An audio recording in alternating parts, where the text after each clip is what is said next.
Hello, everyone. Welcome to one more live to present one of the speakers of Poliglotar 2020. And today we'll talk with Kleber. So welcome, Kleber. Thanks so much. Thanks for inviting. And where do you live, Kleber, and what do you do for a living? Yes, so I live near Toronto in Canada.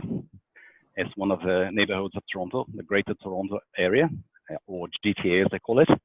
And I work in IT, like many people, but I also tutor people at night. I know I English to people, or I should say I help people out with English. Yeah. But are you Canadian? I am Canadian, yes, but I have a Brazilian background.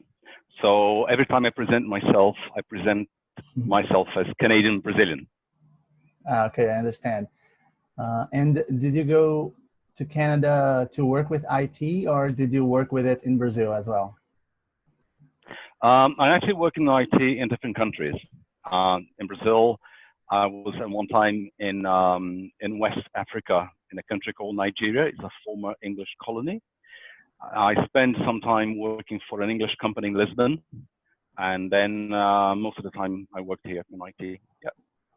And how did you get interested in languages? Oh boy, it's quite a while ago. I think it was in the end of elementary school, towards middle school, and I was introduced to French, which is quite a challenge in the beginning, but then it helped me understand a little bit more of Portuguese. And the time I spent in Lisbon made me understand the variety of Portuguese flavors that exist in the world, because I managed to meet a lot of people from the former colonies other than Brazil, such as Angola, Mozambique. And at one time, I even heard someone speaking from the former colony of Macau in China. Very hard to understand that kind of Portuguese, but it was Portuguese anyway. Okay, and so you also work with languages, as I know you teach English besides working with computers, right? How is that for you, teaching English? Oh, it's a great experience. Some of my students are actually Brazilian, and I have students of Latin background. And knowing Portuguese and knowing French as I do helped me a lot to understand their difficulties, where they're coming from. Things like pronunciation, sounds that don't exist in Latin languages, or the challenges they have with structure, because the English structure is very different from Latin languages, and sometimes you say things in a totally opposite way.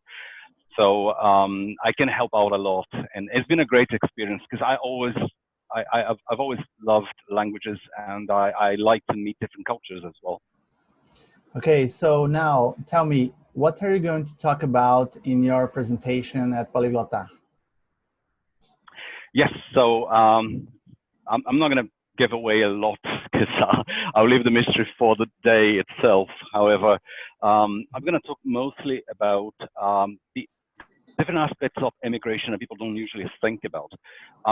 For many people that are watching me and may be thinking about immigration, this is not to talk about the immigration process itself, because there's quite a lot of forums out there that people are discussing the different ways to immigrate, the different processes that currently exist.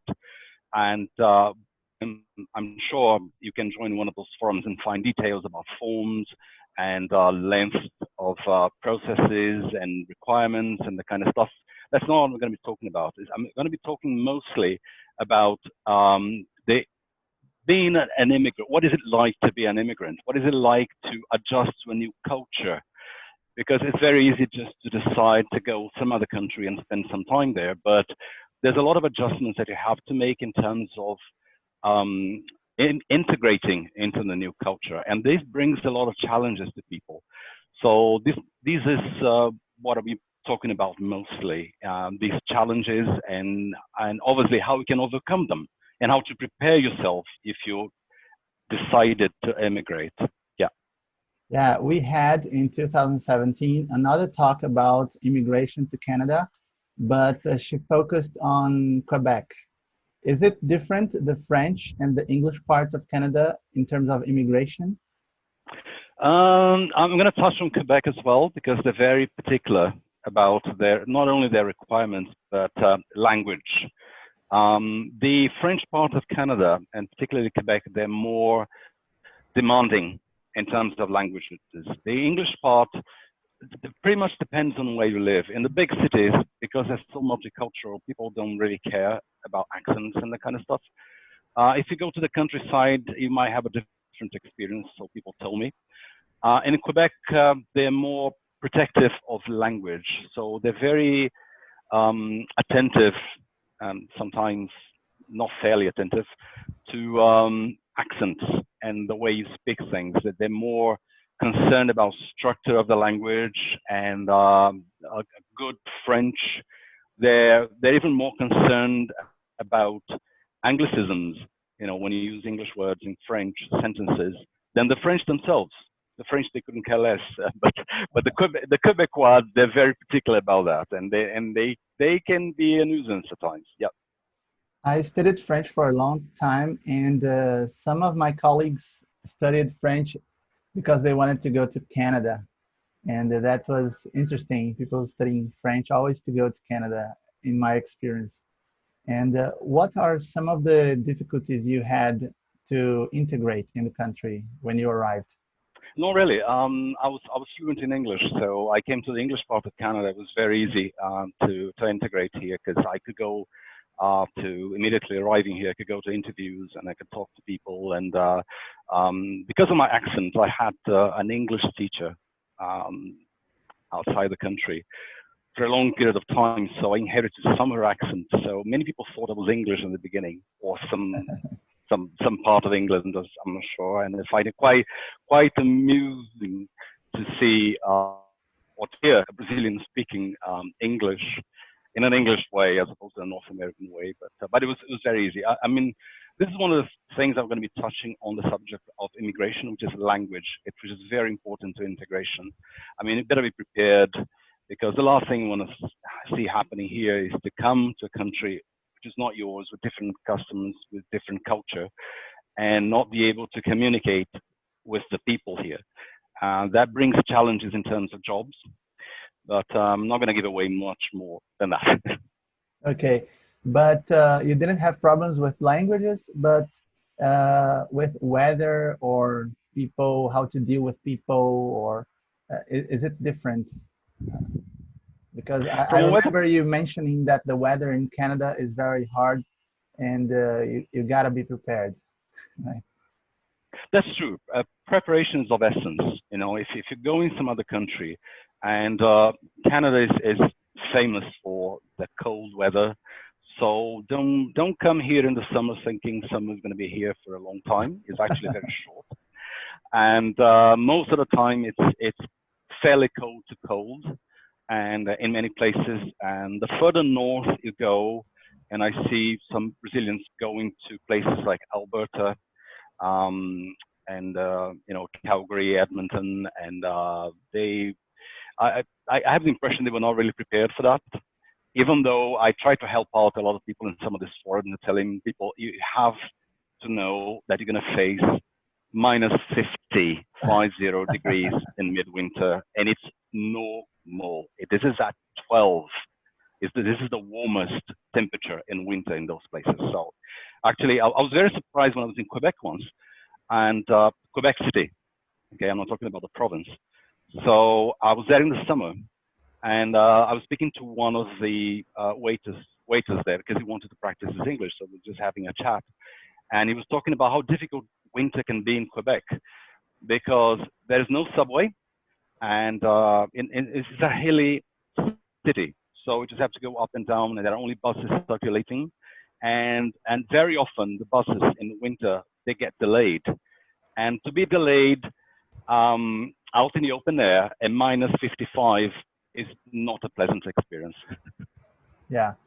And have you ever participated in another event about languages, such as Poliglotar, or is it your first time? This is my very first. Thank you. I look forward to it.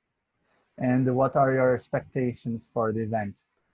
I just hope that all will go well. I hope I can get my message across. I hope I can get people have a better idea of what immigrating feels like, as opposed to whatever adverts they've seen on the net, on the social network, about how marvelous this country is and how paradisiacal it is. So I'm just trying to bring a sense of reality so they can be really prepared when they come here. Okay, Kleber. I think we had a very nice conversation. I don't know if someone has questions, Rafaela or Fernando, Emerson, if you would like to ask something. Denise, Regina, please, you don't want to ask something? Don't be shy. Yeah. I don't bite. I promise you. We have interpretation into English, so if you want to ask in Portuguese, it's also possible. Because during the event, we'll have interpreters for each talk, and we can have questions and answers in both languages, or more than That's one excellent. language. Yeah, yeah.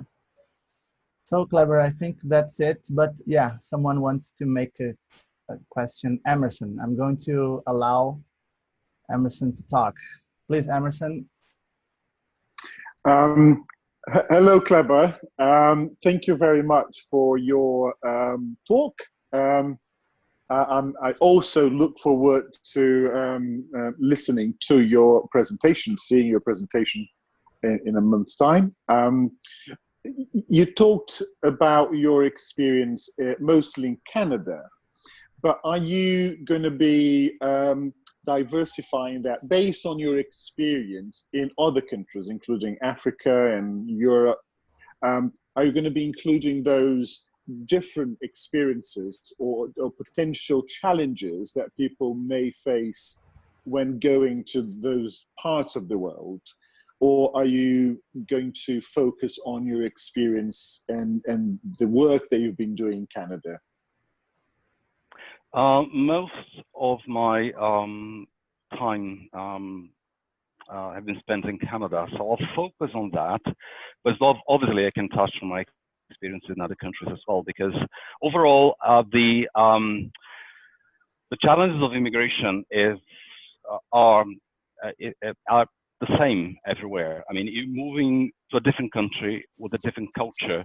And of course, you come with a level of expectation, and you're going to get something better than what you have in your home country. But you expect something on top of what you have, and generally people do not expect that they might have something totally different that they will have to adjust to. And some people are not prepared to adjust, and that's my main focus on the presentation. Lovely. Thank you. Thank you. Okay, anyone else? So, Kleber, I think that's it for the moment. We have 15 minutes. It was very nice to talk to you, and see you later, okay? Thank you very much. Nice seeing you again. Bye now. Bye-bye. Bye. Bye. Bye-bye, everyone.